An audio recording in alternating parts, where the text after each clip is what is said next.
teu beurang teu peuting. Nyimas Asih dipaksa kudu kawin ka Raden Uyat, sanajan embung oge kapaksa nendunan kahayang anu jadi kolot.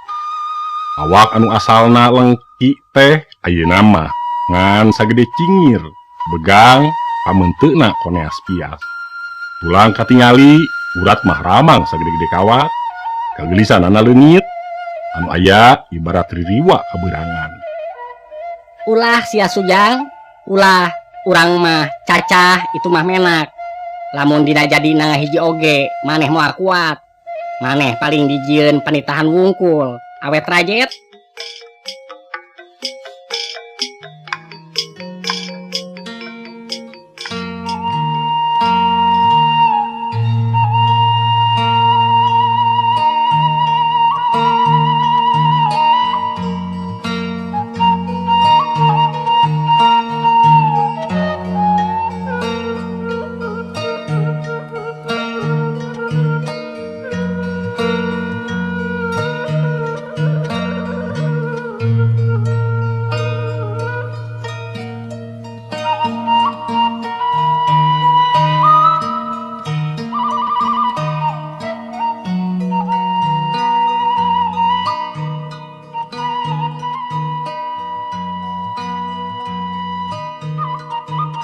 Yang ikin hiji nonoman anu katelah kasep, buuk galing muntang, kulit bodas, bulu mata gomplok, atuh panonama geus teu kudu dicaritakeun, salian hideung teh ceureuleuh ompok.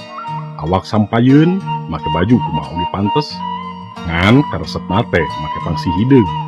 Jangkung leutik lamun leumpang bebedana deui ibarat kasatria turun murun ka marcabangga. Kana leumpang ngagandeang ceunung bau deueuh karingkang, lain ngan saukur luarna da eusina oge lir inten berlian, tarasirikan komo jail. Ucapan lemes can pernah ngaluarkeun ucapan anu garihal, komo seukeut turupika nyerieun batur mah. Sabab kitu sakabeh jalma resepeun ka jang ikin teh. Kacaritakeun aya hiji wanoja kampung Cinoyod anu ngaranna katelah Nyimas Asih bisa disebut kembang desa.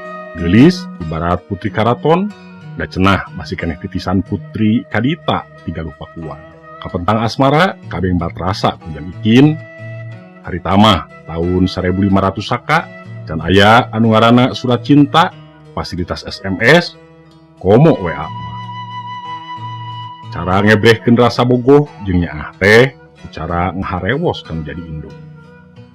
Mak, Nyai bogoh kakang ikin. Kitu sasauran Nyimas Asih kanu janten ibuna.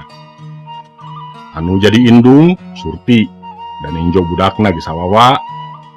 Geus jadi kabiasaan kolot baheula, lamun budak geus kitu paripolahna, geus kitu petakna tara diengke-engke, sok langsung dibrehkeun. Teu lila ti harita indungna ngadatangan anu jadi kolot jang ikin nyaeta Mang Engkuk jeung Neng Eha. Ari maksud kedatangan kuring ka dieu teh arek merebeja Ujang, Nyai. Cek Mak Nok indung Nyi Asih. Aduh, naon teh anya mak? Mang Engkuk semureuwas. Itu si Asih anak emak kapentang asmara ku anak Ujang jeung Nyai ku si Ikin. Cek Mak Nok deui. Aduh, kalintang bingahna sim kuring ngadangu kitu teh mak. Hiji kahormatan kanggo kulawargi abdi, upami putra abdi aya nu mikahoyong. Komo anu mikahoyongna teh turunan menak nyaeta Nyimas Asih. Ngan asa berat nanggung berat nyuhun, berat narimakeunana upami kahoyong Nyimas Asih teh ditedunan ku kaula. Teu sawawa mak. Itu mah turunan menak. Ari ieu si Ikin jalma teu boga acan. Tunggungna ieu keukeuh maksa itu keukeuh nolak. Antukna Mak Nok balik bari semu hari weus-weus. Dasar jalma teu boga cedok, arek dipulung mantu kuturunan menak kalah nolak. Di harita Nyimas Asih ulang jantul, dahar teu mirasa, sare tepat titibra, da inget bae kajang ikin. Anu jadi indung jeung bapana geus nyobaan satekah polah sangkan budakna teu kagegeloan ku tukang ngon domba. Dukun lepus di tiap bongkon geus didatangkeun.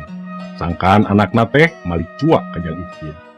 bener oge mak datu sawawa atuh lamun si Asih kudu dikawinkeun kasih Ikin mah. Ceuk hijian kabeh oge apal urang mah apan turunan menak Raden ari keluarga si Ikin teu puguh pakasabarana oge. Kieu we atuh mending oge paksa si Asih teh senadaekeun kawin jeung jalma anu sadarajat jeung sawawa jeung urang. Kudu neangan turunan ningrat kitu ari neangan pisalakieun mah lain bogoh jeung hayang ka tukang angon domba kawa si Ikin. Tuh di dayeuh apa boga babaturan aya Raden Uyat anakna Kang Miharja, aya oge Raden Aep putrana Kang Kumis. Atuh nu deukeut we apaan aya Raden Ajay putrana Patopik ngan. Heuh bener putrana Patopik eta kalalaki anu kitu tah pantesna si Asih mah lain ka tukang angon domba. Mas Asih awakna beuki leutik. Ari Jang Ikin sabenerna mah boga rasa anu sarua. Bogoh turnya ka Mas Asih ngan keukeuh ku indung bapana dihalang-halang. Ulah sia Sujang, ulah urang mah cacah itu mah menak. Lamun dina jadi nanga hiji oge, maneh moal kuat. Maneh paling dijieun panitahan wungkul, awet rajet. Ceuk indung Jang Ikin maeha. Jang Ikin ngawaro kana panyaram anu jadi dua kolotna. Rasanya dipikeun ngan keukeuh teu bisa leungit. Sarua manehna oge kuleung jentul teu beurang teu peuting. Mas Asih dipaksa kudu kawin ka Raden Uyat. Sanajan embung oge kapaksa nendunan kahayang anu jadi kolot. Awak anu asalna lengki teh ayeuna mah ngan sagede cingir, begang pamenteuna koneas pias. Tulang katingali urat mah ramang sagede-gede kawat. Kagelisanana leungit anu aya ibarat ririwa kabeurangan. Raden Uyat mah nyerengeh be. Da ceuk manehna mah teu paduli, nu penting awewe.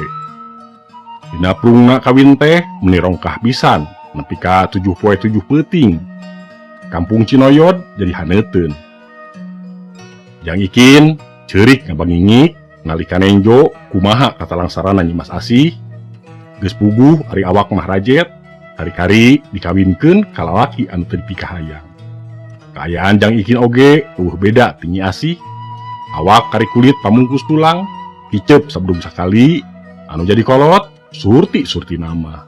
Ngan kehalangan ku era tea, da geus ngahalang-halang kanu jadi anak. Geus atuh budak teh sena pindah we urang PHP-keun ka akina dia Gerbitung. Ceuk mangkuk bapana Jang Ikin. Jang Ikin digotong dina tandu, da geus teu bisa lempang-lempang acan. Dibawa ku 4 urang, diabringkeun ku indung bapana ka Geger Bitung. Nepi ka Geger Bitung dibagiakeun ku nu jadi aki. Kunaon pejuh teh nepi ka kieu? Ceuk akina bari nilik-nilik. Budak anu asalna kasep jadi siga rorongkong kieu dikumahakeun atuh ku maraneh teh. Numawi bapak, ieu budak teh kena ku penyakit aneh. Ceuk maeha dibarengan ku bohong. Jang Ikin di PHP-keun ku indung bapakna di imah akina di kampung Geger Bitung. Gancangna carita sanggeus 12 tahun di harita Nyi Mas Asih geus boga budak. Awakna jag-jag deui ngan katenjo dina mata aya hiji katunggara anu teu bisa leungit. Carita Jang Ikin jeung laratanana es tuning di teureui bumi. Teuing kumaha ayeuna kaayaan Jang Ikin. Alam anu geus kasorang rusras. Raden Uyat diuk bari ngalepus udud.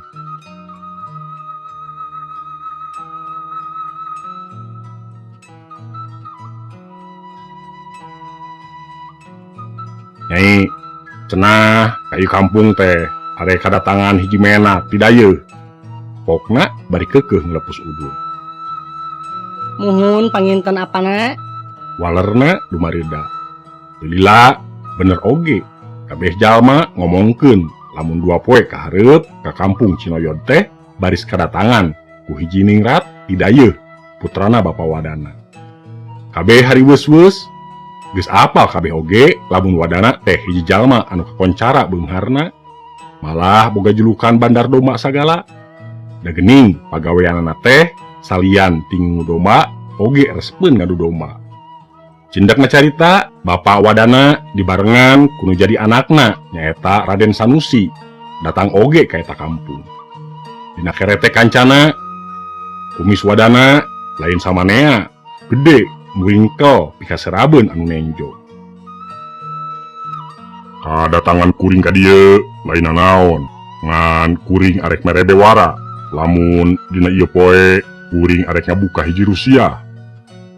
Jep kabeh jempling maraneh kabeh tangtu apa kabenar domba ti Geger Bitung anu kakoncara ngaranna kantenan we gan kantenan tah eta teh ieu anak kaula ngaranna Raden Sanusi ngan kabeh oge moal aya nu percaya sok tetep sing antep tilik-tilik saha ieu teh saha Raden Sanusi teh kabeh ngelak-ngelak netep kana rai Raden Sanusi.